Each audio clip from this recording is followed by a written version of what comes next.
నమస్తే, welcome to ఏపీస్పీ news. Konaseema జిల్లా రామచంద్రపురంలో స్థానికులు సంబరాలు చేసుకున్నారు.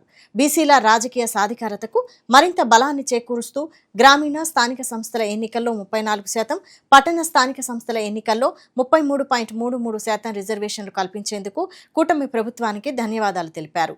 స్వర్గీయ నందమూరి తారక రామారావు విగ్రహంతో పాటు ముఖ్యమంత్రి చంద్రబాబు చిత్రపటానికి, డిప్యూటీ సీఎం పవన్ కళ్యాణ్ చిత్రపటాలకు బీసీ సంఘాల నాయకులు, కూటమి పార్టీ నేతలు పాలాభిషేకం చేసి తమ ఆనందాన్ని వ్యక్తం చేశారు. కోనసీమ జిల్లా ఐపోలవరం మండల పరిధిలోని మురుమళ్ల భద్రకాళి సమేత శ్రీ వీరేశ్వర స్వామివారి ఆలయ పునర్నిర్మాణానికి విరాళాలు ఇచ్చేందుకు దాతలు ముందుకొస్తున్నారు. ఆలయ నిర్మాణ పనులు వేగవంతంగా సాగుతుండగా గోకులానందం ఆత్మ వీరేశ్వర మార్కండేయ శర్మ టెంపుల్ డెవలప్మెంట్ కోసం ₹1,00,000 విరాళం అందజేశారు. కాగా శ్రీ స్వామివారి ఆలయ పునర్నిర్మాణం స్థానిక శాసనసభ్యులు, ప్రభుత్వ విప్ శ్రీ దాట్ల సుబ్బరాజు వారి పర్యవేక్షణలో జరుగుతోంది. ఎన్టీఆర్ జిల్లా నందిగామ మార్కెట్లో ఉల్లి ధర క్రమంగా పెరుగుతోంది. 10 రోజుల క్రితం క్వింటాల్ ఉల్లి ధర 2,500 నుంచి 3,500 ఉండగా ప్రస్తుతం 4,800 నుంచి 5,500 పలుకుతోంది. దీంతో రిటైల్ మార్కెట్లో కిలో ఉల్లి ధర 50 నుంచి ₹55 మధ్య పలుకుతోంది.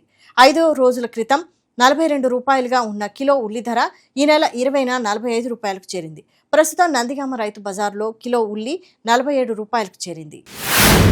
తిరుపతి జిల్లా సూళ్లూరుపేటలోని మణికంఠ లేఅవుట్లో దారుణం చోటు చేసుకుంది. దుండగులు బీర్ బాటిల్తో దాడి చేసి యువకుణ్ణి హత్య చేశారు. గమనించిన స్థానికులు పోలీసులకు సమాచారం ఇచ్చారు. ఘటనా స్థలికి చేరుకున్న పోలీసులు మృతదేహాన్ని సమీప ఆసుపత్రికి తరలించారు. కేసు నమోదు చేసుకున్న పోలీసులు దర్యాప్తు చేస్తున్నారు. కాకినాడ జిల్లా యానంలో దారుణం చోటు చేసుకుంది. భార్యను చంపిన భర్త నిర్మానుష్య ప్రాంతంలో పడేశాడు. అనంతరం తనకేమీ తెలియనట్లు తన భార్య రేఖ కనిపించడం లేదంటూ కుటుంబ సభ్యులతో కలిసి అప్పారావు పోలీసులకు ఫిర్యాదు చేశాడు. అయితే అతడి ప్రవర్తనపై అనుమానం వచ్చిన పోలీసులు తమదైన శైలిలో విచారించగా అసలు విషయం బయటపడింది. 6 సంవత్సరాల క్రితం రేఖ, అప్పారావు ప్రేమ వివాహం చేసుకున్నారు. వీరికి ఒక పాప, ఒక బాబు ఉన్నారు. ఇటీవల భార్యాభర్తల మధ్య మనస్పర్ధలు ఏర్పడి తరచూ గొడవలు జరగ్గా పెద్ద మనుషుల సమక్షంలో ఒకటయ్యారు. ఇదే సమయంలో భార్యను హత్య చేయడం కలకలం రేపుతోంది. మెగాస్టార్ చిరంజీవి జన్మదిన వేడుకలు నెల్లూరు జనసేన కార్యాలయంలో ఘనంగా జరిగాయి. జనసేన నాయకులు దుగిశెట్టి సుజయ్ బాబు ఆధ్వర్యంలో భారీ కేక్ కట్ చేసి సంబరాలు చేసుకున్నారు. ఈ కార్యక్రమంలో వీర మహిళలు, జన సైనికులు, రాష్ట్ర మెగా ఫోర్స్ నాయకులు పెద్ద సంఖ్యలో పాల్గొన్నారు. మెగాస్టార్ చిరంజీవి అందరికీ ఆదర్శప్రాయులని, ఆయన పేరు మీద నెల్లూరులోని రోడ్డు మార్గంలో వ్యాపారం చేసుకుంటున్న చిరు వ్యాపారస్తులకు గొడుగులు పంపిణీ చేసినట్లు తెలిపారు. తిరుపతి జిల్లా పాకాల మండలం పరిధిలోని దామల చెరువులో మెగాస్టార్ చిరంజీవి బర్త్డే వేడుకలు ఘనంగా నిర్వహించారు. చిరు ఫ్యాన్స్ సేవా సమితి అధ్యక్షుడు కక్కే గోపాలకృష్ణ ఆధ్వర్యంలో జరిగిన కార్యక్రమంలో దామల చెరువు సమీపంలోని రామతీర్థ సేవాశ్రమం శివాలయంలో స్వామివారికి అభిషేకం, ప్రత్యేక పూజలు నిర్వహించారు. కేక్ కట్ చేసిన అనంతరం వృద్ధాశ్రమంలో మొక్కలను నాటారు. వృద్ధులకు స్వీట్లు, పండ్లు, శీతల పానీయాలు పంపిణీ చేసి అన్నదాన కార్యక్రమం నిర్వహించారు. ఈ కార్యక్రమంలో చిరు అభిమాన సంఘ నాయకులు వాసు, ప్రశాంత్, హేమేశ్వరరావు, బాలాజీ, బాలకృష్ణ, సుబ్రహ్మణ్యంతో పాటు తదితరులు పాల్గొన్నారు. విశాఖలో జూనియర్ డాక్టర్ల ఆందోళన మరింత ఉధృతమవుతోంది.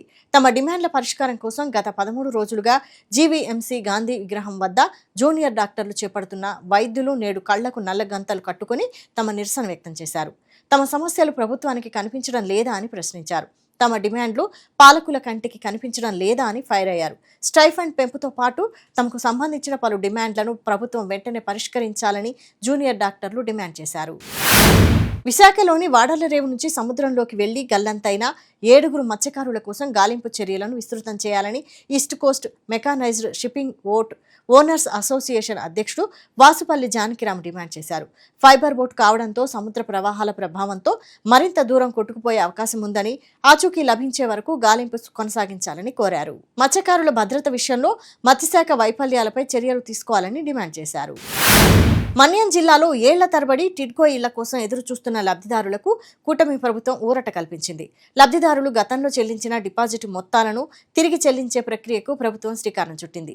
ఇందులో భాగంగా పార్వతీపురం మున్సిపల్ కార్యాలయంలో టిడ్కో ఇళ్ల లబ్ధిదారులకు 2,25,00,000 విలువైన చెక్కులను ఎమ్మెల్యే బోనెల విజయచంద్ర పంపిణీ చేశారు. పార్వతీపురం మున్సిపాలిటీ పరిధిలో మొత్తం 678 మంది టిడ్కో ఇళ్ల లబ్ధిదారులకు డిపాజిట్ మొత్తాలను తిరిగి చెల్లించనున్నారు. ఇందులో భాగంగా తొలి విడతలో 335 మంది లబ్ధిదారులకు చెక్కులను ఎమ్మెల్యే అందజేశారు. పశ్చిమ గోదావరి జిల్లా భీమవరంలో కలెక్టర్ నాగరాణి పర్యటించారు. పట్టణంలోని హౌసింగ్ బోర్డు కాలనీలో ఏర్పాటు చేసిన స్వర్ణాంధ్ర స్వచ్ఛాంధ్ర కార్యక్రమంలో పాల్గొన్నారు. పరిశుభ్రమైన నగరాలు, పల్లెలతోనే స్వర్ణ ఆంధ్ర సాధ్యమని కలెక్టర్ అన్నారు. స్వచ్ఛతను ప్రతి ఒక్కరూ సామాజిక బాధ్యతగా స్వీకరించాలని తెలిపారు. మన ఇల్లు, మన వీధి, మన నగరం పరిశుభ్రంగా ఉంటేనే మన జిల్లా అభివృద్ధి చెందుతుందని స్పష్టం చేశారు.